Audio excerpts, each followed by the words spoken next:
Hi everyone, it's Vanessa, and I'm coming to you not from the garden, but I am in my kitchen, which is slightly adjacent to my garden in my backyard. The reason I'm not out there is because it's kind of freaking hot for late September going into October.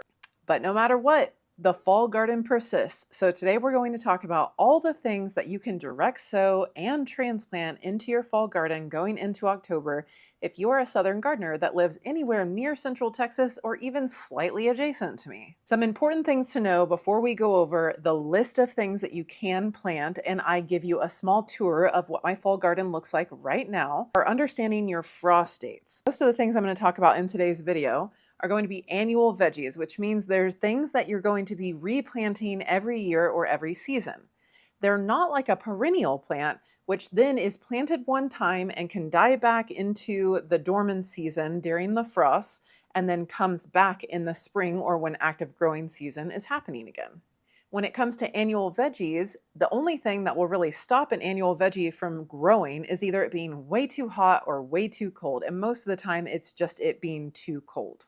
With perennials, it's how cold it gets that actually decides whether that plant comes back. So for annual veggies, the most important information to know is what is the length of your growing season, and that is calculated by the first frost date and the last frost date in your general area, which you can look up, and I'll put the resources as a link on this video below. And you can type it in by your zip code, and usually it will give you the closest weather station's average data for your area. Once you know your first frost date and your last frost date, then you can take that first frost date, which happens in the wintertime, and count backwards to around the late summertime, and that gives you the amount of time you have as a countdown for when that frost is going to hit. That lets you know if you see something on a seed packet and it says this many days to maturity, if it says it's frost sensitive or not frost tolerant, then it will not survive that frost, and so you may not have time to plant it.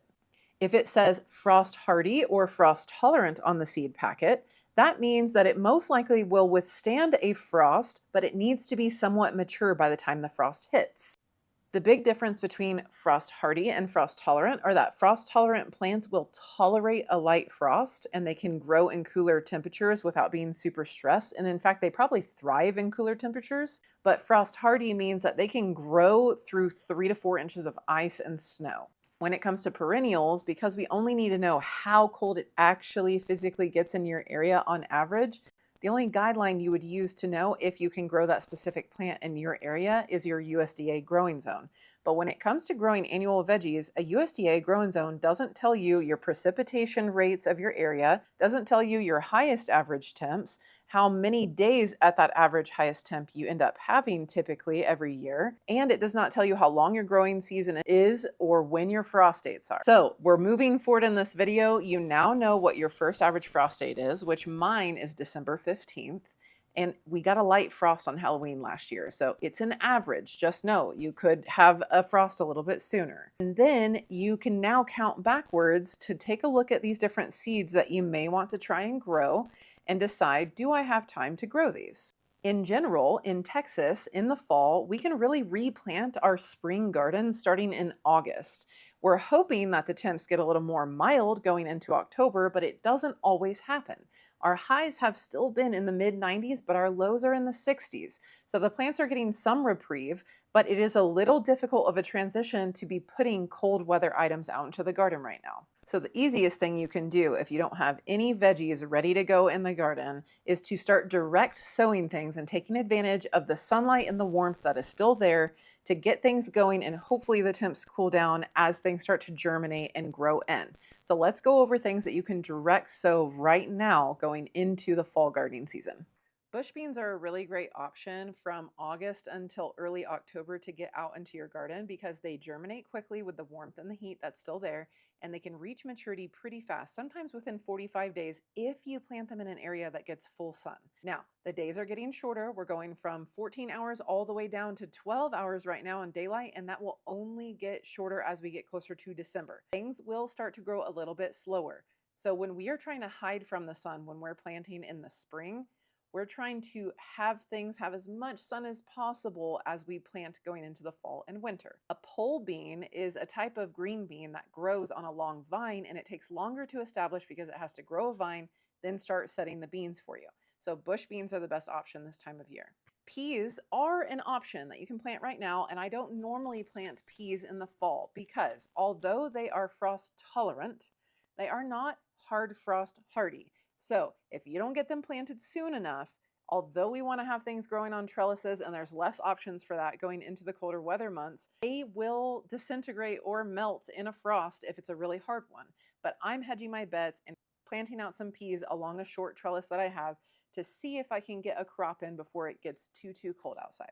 We're at the tail end of being able to successfully plant some more cucumbers, but we could stay very warm all the way through the fall months. So if you'd like to try to sneak in another round of cucumbers, you can direct sow them right now, although it would have been ideal for you to do that 2 to 3 weeks ago. If you have a variety that says quick to maturity or is container friendly, that's going to be your best option right now. Root crops are the best thing to be direct sowing right now. One, because they don't transplant well, and two, because they love the warmth for germination. And by the time the temps start to drop, that's when their tap roots are starting to form and they start to taste a little bit sweeter. Some root crops that you can direct sow right now are anything in the radish family. These are daikon radishes, which get really big and they help break up your clay soil if that's an issue for you. Carrots are a really great option, and what I do is I sow carrots every 2 to 3 weeks in a new spot whenever I have something open up in the late summer, and I stop sowing around mid to late November. And beets. Beets really need a good amount of sunlight, but you got to make sure that they stay really irrigated in order to have good germination and a really well-formed beetroot. I always like to put out some bunching onions right now, which are a lot like a spring onion or a green onion from the grocery store.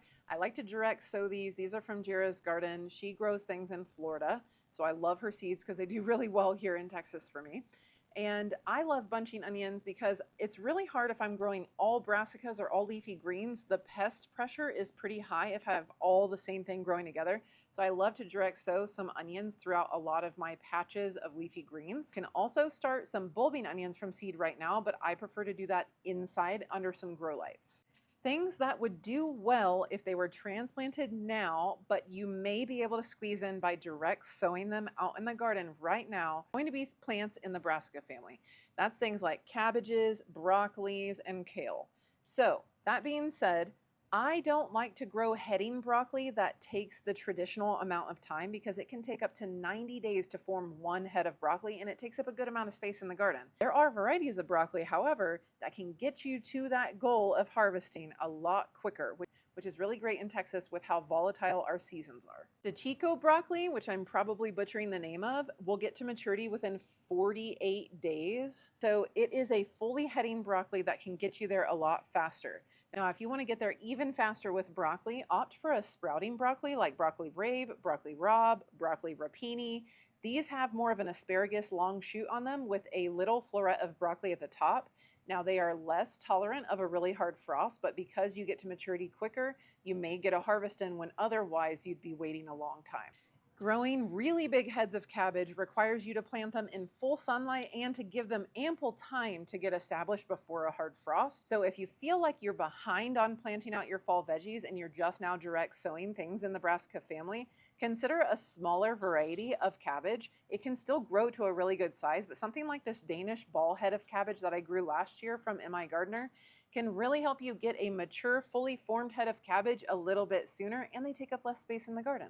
And two of my favorites that can grow throughout the spring, summer, and winter as long as they are established are Swiss chard and lacinato or dino kale. These are both biennial plants, which means that they will die back maybe a little bit in a hard frost, but continue to come back and thrive for you throughout 2 to 3 seasons. And then eventually it feels like 2 years have gone by to the plants and it will send up a shoot and produce seeds and be done with the life cycle.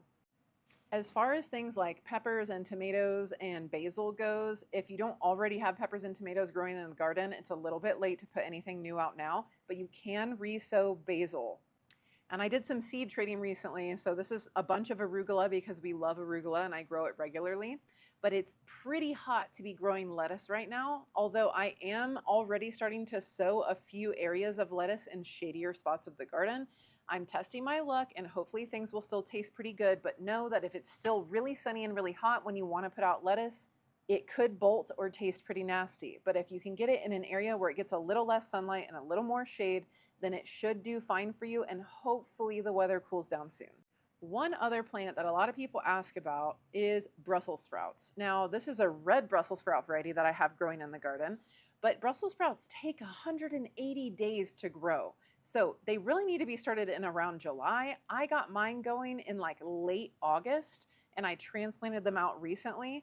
So it may be a little bit late unless you find some live plants. So let's go out to my garden and let me show you everything that I have growing, from things that have just germinated to things that I transplanted out, and what's that looking like in my fall garden at the end of September going into October.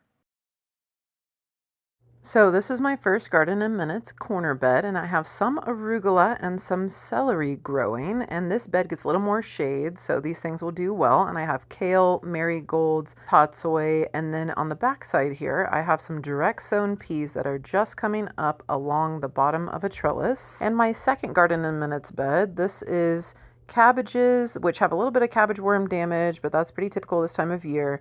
And I have some paste tomatoes planted near some of my spring onions. Now, these were pretty dry beds, so I went ahead and ran the irrigation, and this is the Garden in Minutes irrigation grids. And as you can see, it's very easy. It's just kind of a plug and play scenario, and you may see these in my videos a lot because I'm transitioning more of my garden over to these. But I really like this system. I can kind of toggle it to whatever flow I want, and that plus some automated irrigation timer is really awesome. Now, moving on to my center bed out of this new design, this is a lot of perennial herbs like oregano, thyme, rosemary. I'm going to get some sage in there.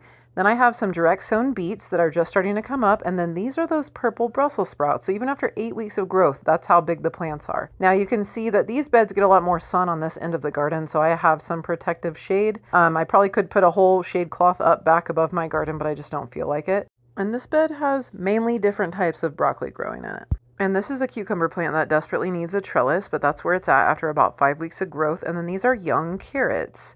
Now, I have some in-ground beds that I have been redoing and getting them ready for some fall bulbing flower plants, bulbs that are going to come in the mail soon. This is one of my ponds. It's just got a little solar fountain and some goldfish in it. That's really been helping with keeping the algae growth down and no mosquitoes. And I've got some lemongrass. Then my peppers are kind of cooking in the heat right now. I need to water them, but they're starting to set fruit again because those nighttime temps are cooling off. And this is a tomato that I over summered.